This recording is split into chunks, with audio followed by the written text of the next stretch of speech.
got the personalisation. Yes, Brilliant. we can see it. Do we want to wait till exactly on time, or I are we think going it to would are we going be to I go think it early? would be good to wait exactly till the right time, because someone may just start at 1:30. So yeah. Yeah, it's only a couple of minutes more. Yeah, yeah. Andy, well, clearly you're not in the meeting in ITU now because you're here.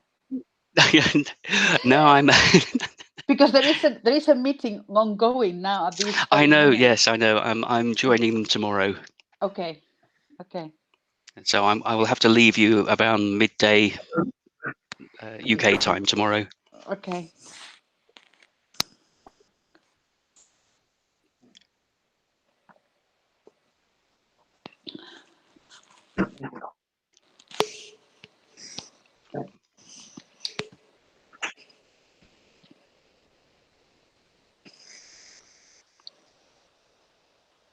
Oh, Agnieszka, you're there.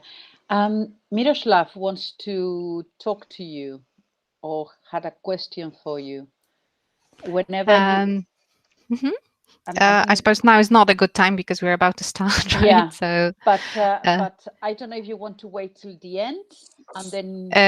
no, Sorry. I'll have to be going. So Miroslav, perhaps, I don't know, you can drop me an email, maybe? On Thursday. No problem. On Thursday, we will talk further because there is a workshop and I will be present. And also Czaslaw, our PhD. But are you teaching on Thursday, Agnieszka? No, it's great. That's teaching Krzysztof. No. Chris, Are you okay. coming to Sorry. Are you coming? Not to all the time. I'll be. Yes, for some of the time I'll be at the workshop. Yes, so maybe Great, then, great. if that's a good time. Yeah, we'll catch each other then. Yeah, no problem. Okay then. Great. Thanks. Cheers. Fantastic.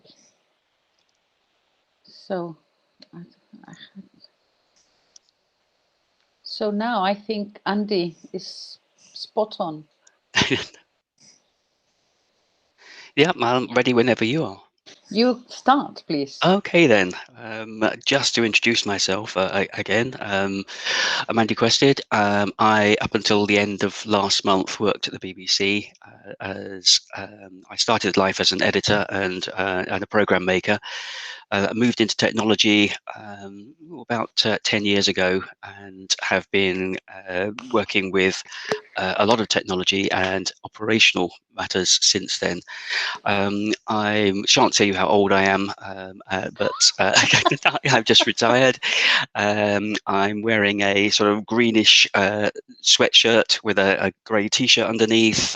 I've got short hair because I managed to get a haircut literally hours before the UK locked down again. It was the last one of the day, and I managed to get it with my the girl who does my hair, who literally gave me a call and said, if you can come in now, I can do it. So it's incredibly short because I didn't know how long the lockdown would last. But it's not going grey yet, but I'm sure it will soon. I don't wear glasses yet. I've got fairly good hearing at the moment. And other than the fact I drink far too much gin and tonic, I think I'm fairly normal. But what I wanted to talk about was something that I've been working on for a little while in the ITU and the EBU. The ITU in Working Party 6C, which is the program making area, and the EBU, where I chair the EBU's production strategic program. So all the things to do with content creation up to the point it leaves the producer, if you like, and goes through to play out or to online services. So it's to the point where the producer lets go and the technology takes over. And I have been concerned that there's a complete disconnect between the expectation of the audience, the ability to deliver, and the rationale of program makers, to the point where I even had to discuss quite forcefully with the program maker that accessibility does not damage his content. And that he should consider it as being part of the justification for making a public service program to begin with, and then obviously for commercial programs. And we do have this battle between public service organizations and commercial organizations, where the bottom line is viewer numbers, commercial activities, and I'm trying to come to a way of saying, well, it's better than that. We can do better than that.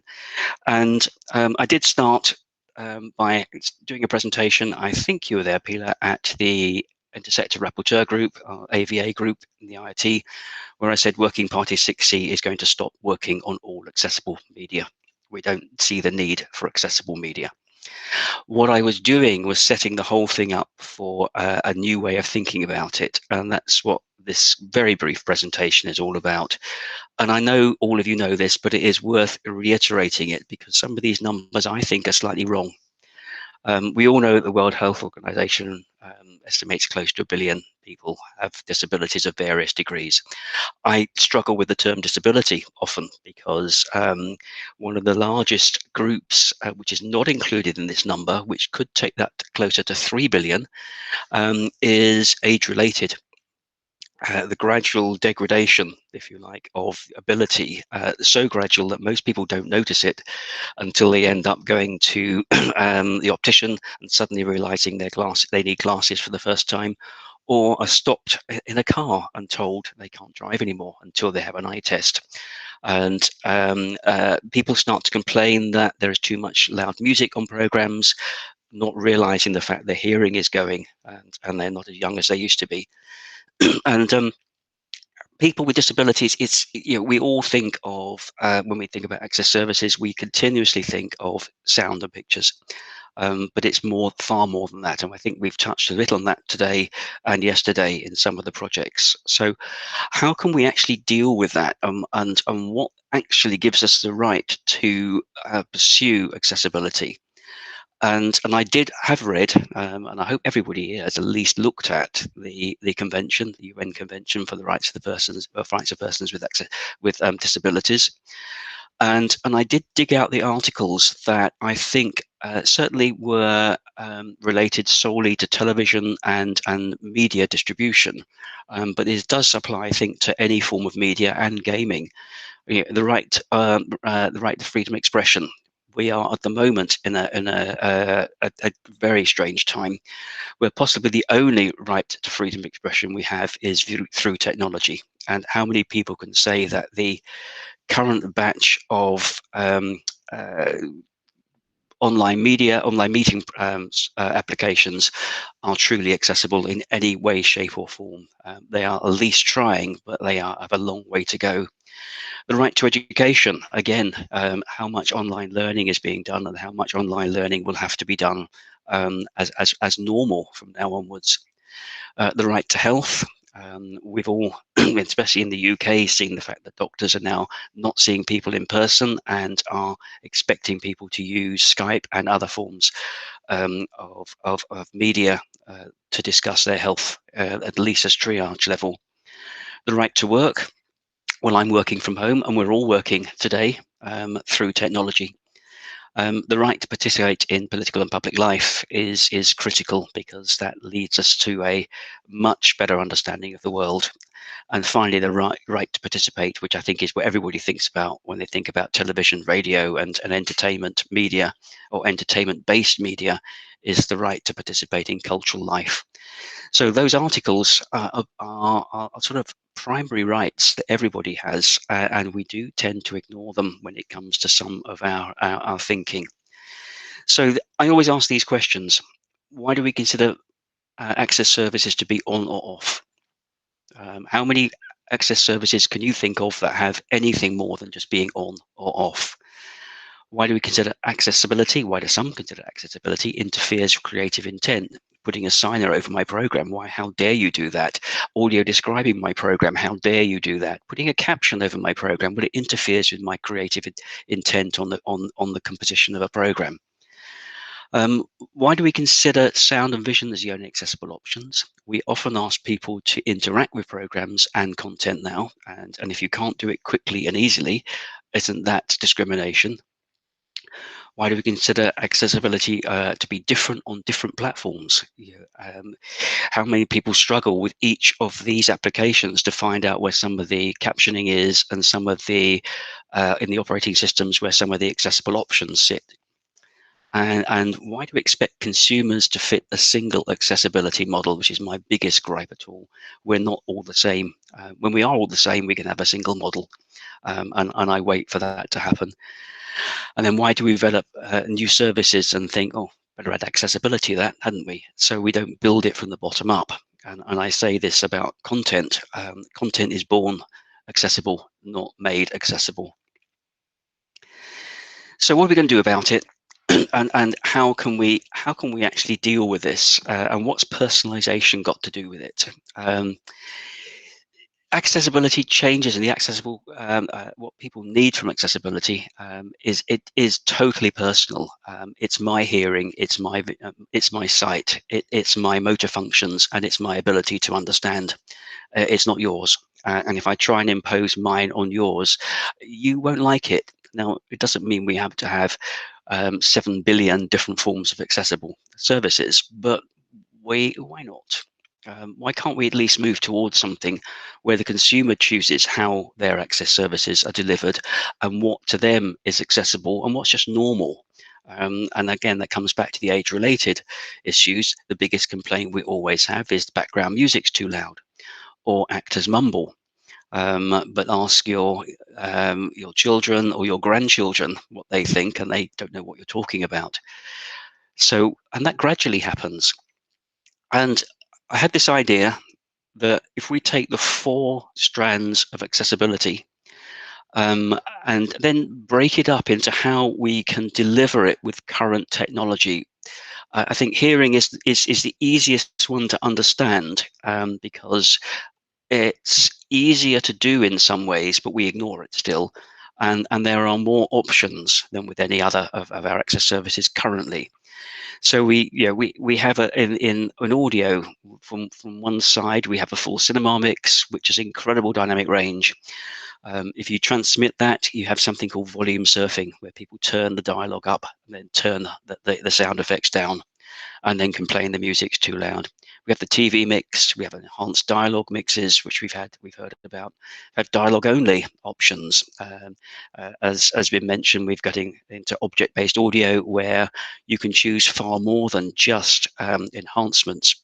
But you can actually start to do displacement and move things around so that people appear from different locations, because spatial information is just as important as volume information when it comes to understanding. Then there's captioning, and then signing. They're all on a scale, and I'm not saying which is top and which is bottom. They're all on a scale. Seeing, we're capable of doing more with high dynamic range television now, to increase the contrast, to allow people to adjust the image to match what they think is good viewing. Standard dynamic range, enhanced vision, where you can actually highlight various areas. Again, this comes down to object-based video, which we're beginning to work on. Enhanced color, and then audio description. So participating voice, we all heard about voice control, any device control, hybrid devices, bespoke device. We have people who have accessible devices built specifically for their disability, or rather their inability to do certain tasks easily, and zero tactile interfaces, and that's, we've been talking about eye gaze and other options where something else is taking control. And then understanding, and the Japanese are doing quite a lot of work here. Much more respect for their elderly. Content as made, stretched dialogue, simplified captions, and hybrid content, where maybe the content is slowed slightly. And I don't mean slow motion, but actually it gives you an option to look at something in a slightly more considered way. So what is that? How do we actually deliver that? And one thing I've been looking at is, well, aren't we talking about sliding scales? Isn't the idea that we're all different, and therefore we all need a different set of parameters, which could change, and that could be based on what you're watching on, or how you're aging, or if you have an accident and you suddenly need to have a different profile. But somebody who is considered totally normal, whatever that might mean, would still have a profile to somebody who has zero sight or zero hearing or has no motor function, or actually needs incredible help in understanding. And that could be someone who suffered a stroke and needs something much slower, someone with learning disabilities, or actually watching a program in a completely different culture, which may mean that you want to slow it down a bit because you can't quite keep up with either the foreign language or the way people interact with each other. So my personal profile, some good work being done in the ITU on this. A personal program it applies it to my media, sets my options for audio, video captioning, signing, whatever I want. So what's got to do with technology? The technology in that is actually to produce a common, standard, and open language for interoperability. I am very, very keen that we do not take away something that actually lets things develop very quickly, which is the competition between vendors, especially around TVs, where the margins are so small now that it's volume that sells a TV, not the brand. So what you really need there is for them to say, well, we have the best interface, but they all have to be interoperable. It can apply to any platform or any device, so I want to be able to take my media with me wherever I go. I expect that now on some formats, some platforms, but I'd also expect to take my accessible options, my personal profile with me between devices. It also, having a common language will encourage new innovations, because you can fit in. You look at the way that mobile phones develop over a period of 18 months. You can have 3 or 4 completely different brands coming up with brand new services on their phones, and it gives them something that they can have a baseline that that you could interrupt. And also allows you to them to compete for your custom by saying, well, you can transfer your profile between devices as well as between manufacturers. And it gives consumers confidence to know that I don't have to stick with my old device because it does what I want, a new device, whichever company it comes from, because I like the look of it, or it offers something more. I know that it doesn't take anything away. But how does the business case stack up? And this is what I began to talk about a little bit yesterday. I do encourage you to at least go and have a look at Can I Play That site. I've been following them for some time now. Courtney Craven, I think, Pilar, you've met Courtney, or certainly discussed things with Courtney. They are changing the way that games are made with gaming designers, and they are changing the way consoles are built. And that's because they have that very simple 4-word idea, more players equals more dollars. And I think if we can encourage more of the industry at large and more areas to think of it that way, why disenfranchise up to 1/3 of the world's population just because you're not interested in the fact they are slightly different to the way you think and you react. And it's more about, it's the right thing to do than it is about the business case, but the business case will certainly lead this in some areas. For those of you who know anything about, and Pilar, each one of these is a link. We're sharing these PowerPoints. Each one of these is a link to a personal story. Each of these personal stories has been very interesting to follow through. The 2 girls here went deaf at the age of, I think, 6 or 7. It's a BBC program called Click that looks at new technology. Those clothes they're wearing, you can see there's sort of highlights on them. Those are flashing lights, LEDs. Those are haptic shirts, designer haptic shirts that they wore to a nightclub, and for the first time ever experienced the emotion of music by being able to feel music instead of through their knees as they could with the usual bass.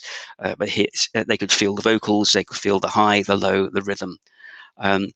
My worry is, of course, being designer, they'll turn up at a nightclub wearing their Versace designer nightclub shirts and be told, I'm sorry, we are an Armani nightclub, so your shirt's not going to work. That is a bit of technology that is crying out for standardization. We've got Lost Voice Guy, won Britain's Got Talent. lost voice guy because he can no longer speak and uses a computer or a pad, Stephen Hawking style, as a live comedian, a stand-up comedian. Incredibly funny, but and exploits his he exploits his ability to live with his disability and his growing disability. He does an amazing joke, which I can't do justice to because you need to be him, where he's talking about the special services, special people, special needs, and how he gets incredibly worried when he hears about special forces going to war. So he does take this to the next step, and he does actually sit there, or stand there, I should say, in front of a large audience, a couple of thousand people, when he was allowed to, and points out that he's a token disabled person here to tick some boxes. And of course, he knows exactly what that box ticking's like. A couple of other stories, one about eye gaze, Comcast, much as I sometimes don't like these big companies, they are trying. And I think we need to encourage that, even if we don't like some of them or what they're doing, we need to encourage them. They have the resources, they have the money, and they have the ability to do some of the things. We just have to help them to make sure that what they're building is useful and not too proprietary.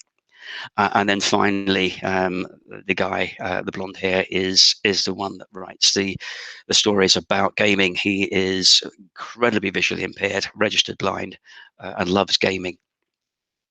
Each of these is a link, so they'll take you through to their stories. I actually believe quality of experience is the ability to experience quality. Yeah, it's quite simple.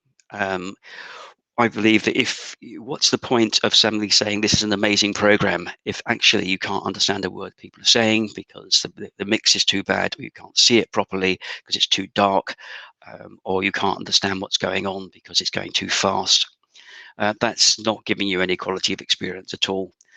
We also happen to recognize, to realize this is not going to happen all at once. I think we've seen a lot of research. We rush this, we get it wrong. It's going to be worse than not doing anything at all. We've got to recognize there are cultural and ethical diversity issues as well. We're not all the same. Our cultures are different. We have a very, very different attitude within the Far East to the West. We have to recognize that how we need to describe a service, the requirements in detail before we actually build a service. We need to know, we need to speak to people, we need to understand requirements, and we need to involve people that we are trying to provide content and accessible services for. And I think there's a great line from Comcast that when we do make something more accessible, it benefits all of us. How many people are now using captioning on with perfectly good hearing because it's easier to read something while you're on the underground or public transport than it is to put your earbuds in and turn it up so loud that you're damaging your hearing. And we've also got to recognise technology enablers as tools, not as the ultimate solution. Media as objects. That means that we are in far more control of each of our sound, our pictures, our interactivity. We need descriptive data tools. We need to be able to describe what we're talking about in data terms. And finally, we need to know that artificial intelligence and machine learning are not going to give us solutions, but they are incredibly good tools for helping us to get to the right point. And that's it. They're my details. And I'm happy to take any questions or for people to contact me. Thanks, Pilar. Thank you very, very much. And